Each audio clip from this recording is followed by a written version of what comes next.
Kommuri gold buyers తాకట్లో ఉన్న బంగారం విడిపించి ఆ రోజు మార్కెట్ రేటు కట్టి మిగిలిన డబ్బు మీకే ఇస్తారు. Contact number 9247538993. ఆర్టిఫిషియల్ ఇంటెలిజెన్స్ మొత్తం ప్రపంచాన్ని ఏలుతున్న రోజులు. ఈ ఆర్టిఫిషియల్ ఇంటెలిజెన్స్కు తాత లాంటిది అవధానం కానీ, మనకున్న వేదం మొత్తం నోటికి నేర్చుకోవడం కానీ. నేను ఒక 30-40 ఏళ్ల క్రితం అట్లా వెళితే ప్రతి జిల్లాలో 10-15 మంది అవధానులు, వాళ్ళు ఒక్కొక్కరు మళ్ళీ 10-15 మంది అవధానులను తయారు చేశారు వాళ్ళు. అది చివరకు పెళ్లిళ్లలో అక్కడ ఊరికే సరదాగా కూర్చున్నప్పుడు కూడా ఆటగా, అంటే వీళ్ళే ఉంటారు, ఈ 10 మందే ఉంటారు. అరే నువ్వు దత్తపది, అది కూడా ఆటగా అంటే ఊరికే కూడా కాదు, చాలా ప్రతిభాస్ఫూర్తంగా అందులో గొప్ప గొప్ప పద్యాలు, ఆ ప్రాంతానికి సంబంధించిన తీర్థాలు, క్షేత్రాలు, వాటి మీద చర్చ ఇలా చేసేవారు. ఇప్పుడు అవన్నీ పోయాయి మనకు. ఇప్పుడు నేను నా నెంబరు మీకు చెప్పాలన్నా నేను నా ఫోన్లోకి వెళ్ళి నా నెంబర్ ఏంటో కూడా వెతుక్కునే రోజులు వచ్చేసాయి. ఇంతకు ముందు మీకు సెల్ ఫోన్ లేని రోజుల్లో చూడండి, చాలామంది కొన్ని 400-500 నెంబర్లు చెప్పేవారు, బుర్రలో ఉండేవి. ఇలాంటి ఆర్టిఫిషియల్ ఇంటెలిజెన్స్ రోజుల్లో అవధానాన్ని కొంచెం సాహిత్య ప్రక్రియ దాటి ప్రపంచానికి, జ్ఞాపక శక్తికి ఒక సూత్రంగా మలుచుకోవాలి అంటే ఏం చెయ్యాలి?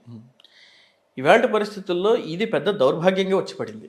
ఏమిటి అంటే, మన మెదడును ఉపయోగించి మనం చేయగలిగిన చిన్న పనిని కూడా ఏదో 53-17 కలిపి ఎంతో అన్నారనుకోండి, దానికి కూడా ఫోను, క్యాలిక్యులేటర్ తీసే పరిస్థితి వచ్చేసింది. అది ఎంతవరకు వచ్చేసింది అంటే, నాకు 70 అని సమాధానం తెలిసినా ఈ 70 సరైందో కదో దాన్ని అడగాల్సిన పరిస్థితి వచ్చింది. అంటే నీ మీద నీకు అంత నమ్మకం లేకపోవడం ఏంటి పరిస్థితి? ఇది చిత్రమైన విషయం. కాబట్టి ఆర్టిఫిషియల్ ఇంటెలిజెన్స్ ఎంతవరకు పనిచేస్తుంది అన్న దాని మూలమే మనం కొన్ని లక్షల కేస్ స్టడీస్ని దానికి మనం ఇన్పుట్గా ఇస్తే, వీటన్నింటి యొక్క అనుభవ సారాన్ని దాన్ని తీసుకొని వీటన్నిటి సారాంశంగా అది ఒక కొత్త సమాధానాన్ని ఇస్తుంది. దాని మూలం అది. అయితే ఆ ఇచ్చినటువంటి వాటి యొక్క ఇన్పుట్స్ యొక్క విస్తృతి ఎంతటిది అంటే చాలా అనంతం. కొన్ని కోట్ల లక్షలు ఇచ్చిన కారణంగా అది దానికంటే ఎక్కువగా ఇస్తుంది. ఇప్పుడు ఆర్టిఫిషియల్ ఇంటెలిజెన్స్ ఉన్న సమయంలో మన మేధా సంపత్తికి ఈ అవధానం ఎలా ఉపయోగపడుతుంది ఏమిటంటే, మీరు చెప్పింది ఇప్పుడు వేదావధానం ఇవాళకి కూడా క్రమపాఠులు, గణపాఠులు ఉన్నారు. ఒక పుస్తకం ఎదురకుండా పెట్టుకోకుండా స్వరాన్ని ఇలా వేలితో, ఈ వేలు ఎలా కదుపుతారో స్వరం అలా రావాలి. మళ్ళీ ఈ స్వరానికి చేతికి తేడా వచ్చిందంటే వాడిని రానివ్వరు వేద పాఠశాలలోకి. ఆ గురువులు అంత గొప్పగా చెప్తారు. ఇవాళకి ఉంది అదే విధానం. మొన్న ఈ మధ్య కూడా మనం చూసాం కదా, దండక్రమ పాఠం ఎంత చక్కగా చేశారు వారు. కాబట్టి ఆ రేఖే పండితుడు. కాబట్టి వారు అలాంటి గొప్ప ధిషణ సంపత్తి ఈ భారతదేశం యొక్క సొత్తు. భారతీయ విజ్ఞానంలో మీరు వేదం అనండి, సంస్కృతం అనండి, ఏది చెప్పినా కూడా దీన్ని మెదడులో నిక్షిప్తం చేసుకొని ఉండడం అనేది మనకి కలిగినటువంటి ఒక వరం.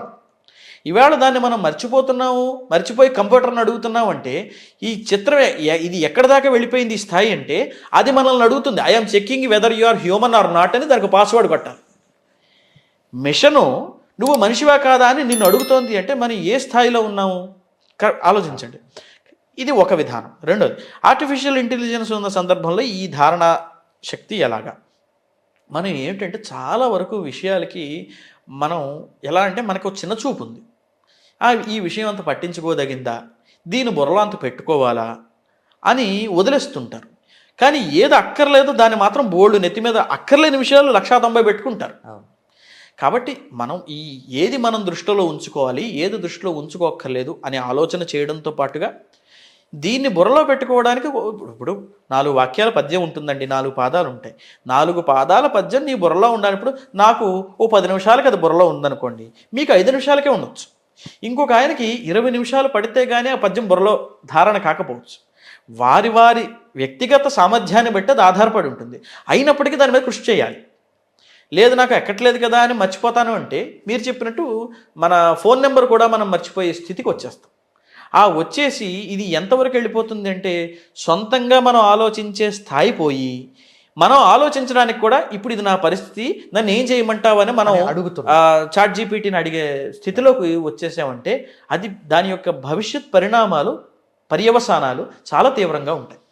అది మనం ఎదుర్కోవాలి. అందుకే మాలాంటి వాళ్లకు లేదా కొత్త తరానికి మిమ్మల్ని చూస్తే ఆశ్చర్యంగాను అద్భుతంగాను ఉంటుంది. అదే. ఏమిటిది ఎలాగా, నా దగ్గర పేపర్ ఉన్నదే నేను చెప్పలేకపోతున్నాను, పుస్తకంలో ఉంది ఇది చదవలేకపోతున్నాను, ఈయనేమో ఏదో కొత్తది అడిగితే చెప్పి మళ్ళీ అప్పచెప్పి మళ్ళీ చాలా మంది అవధానులు వాళ్లకు బాగా నచ్చిన పద్యము ఇంకేదో అవధానంలో కూడా చెబుతూ ఉంటారు. ఇప్పుడు మీరు ఇందాక అన్ని చెప్పారు, నన్ను ఇలా రాజమండ్రిలో అడిగారు, తిరుపతిలో అడిగారు అంటే అది మీకు ఆ క్షణం ఆశువు, ఆ క్షణం సమస్య పూరణ. అవును. కానీ దాన్ని మళ్ళీ మీరు జీవితం అంతా తెస్తూనే ఉన్నారు. అంతే. అంటే మీకు అది అలా గుర్తుండి. అంటే ఇది సింపుల్ అండి. మనం ఆధునిక కాలంలో కూడా చెప్పాలంటే మనకి డేటాబేస్లను ఉంటాయి.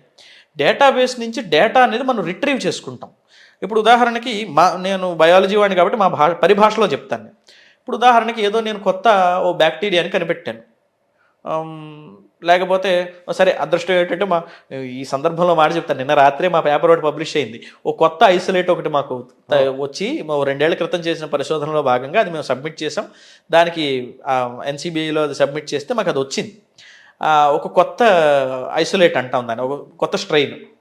ఇప్పుడు ఉదాహరణకి దాన్ని చేసి మనం ఒక NCBI మాకు ఒక డేటాబేస్ ఉంటుంది, national centre for biotechnology information అని ఉంటుంది.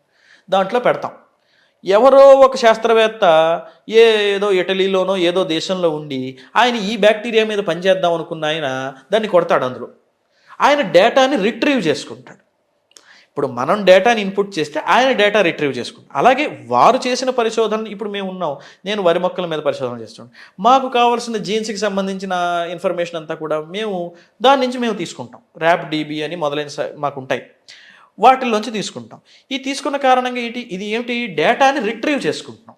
ఇప్పుడు మా కోణంలో ఏమిటంటే మా డేటాని మేమే రిట్రీవ్ చేసుకోవాలి.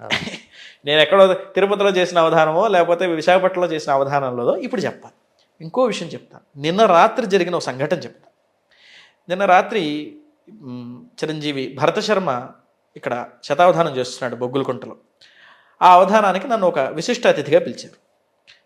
నేను వెళ్ళాను. సరే, సోదరుడు అవధానం చేస్తున్నాడు, అవధానం చూడడం ఇష్టం, చేయడం కంటే చూస్తే చాలా ఆనందంగా ఉంటుంది కదా, వెళ్ళాను నేను. ఇంకా అతిథులుగా వచ్చినటువంటి వాళ్ళు ఎవరంటే GM రామశర్మ గారు, శతావధాని గారు, చాలా గొప్ప పండితులు. పాలపర్తి శ్యామలానంద ప్రసాద్ గారు, చాలా గొప్ప పండితులు, తెలుగులో కదా, ఎంత గొప్ప పండితులు. వీళ్ళందరూ వచ్చారు, వారు అతిథులుగా వచ్చారు అక్కడ. ఆ సందర్భంలో ఆశీస్సులు ఇవ్వమన్నారు. చివరిలో పాలపర్తి వారు పద్యం చెప్పారు, నేను పద్యం చెప్పి ఆశీస్సులు చెప్పాను. తర్వాత రామశర్మ గారిని అడిగారు. మేమందరం కూడా ఆశ్చర్యపోయిన విషయం ఏమిటంటే, నిన్న భరత శర్మకు సుమారు 19-20 ఏళ్ళు ఉంటాయి, రామశర్మ గారికి సుమారు ఒక 65 ఏళ్ళు పైన ఉండొచ్చు. చాలా గొప్ప పండితులు వారు. ఎంత గొప్ప పండితులు వారు! ఉదయం నుంచి ఆ అవధానంలో వేదిక మీద ఉన్నారు, కింద ఉన్నారు, ఆ అవధానం అంతా చూస్తూ ఉన్నారు, అంత బాగుంది.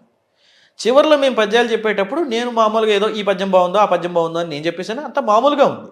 కానీ రామశర్మ గారు చేసిన విధానం ఏంటో తెలుసా అండి, భరత శర్మ ఉదయం చెప్పిన మొదటి వరుసలో ఉన్న పద్యంలో ఒక పద్యాన్ని నిన్న రాత్రి 8 గంటలకి ఆయన వేదిక మీద చెప్పి ఆ పద్యంలో చేసిన ఈ ప్రయోగం చాలా బాగుందయ్యా అన్నారు.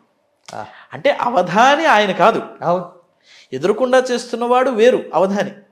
ఈ ఎదురుకుండా చేస్తున్న అవధాని పద్యాన్ని ఆయన ఉదయం నుంచి సాయంత్రం వరకు ధారణలో పెట్టుకుని సాయంత్రం అభినందించాల్సిన సందర్భంలో ఆయన బయటికి వ్యక్తీకరించారంటే ఆయన మేధా సంపత్తి ఎంత గొప్పగా ఉంది చూడండి. ఆ ధారణ మనకు అవసరం.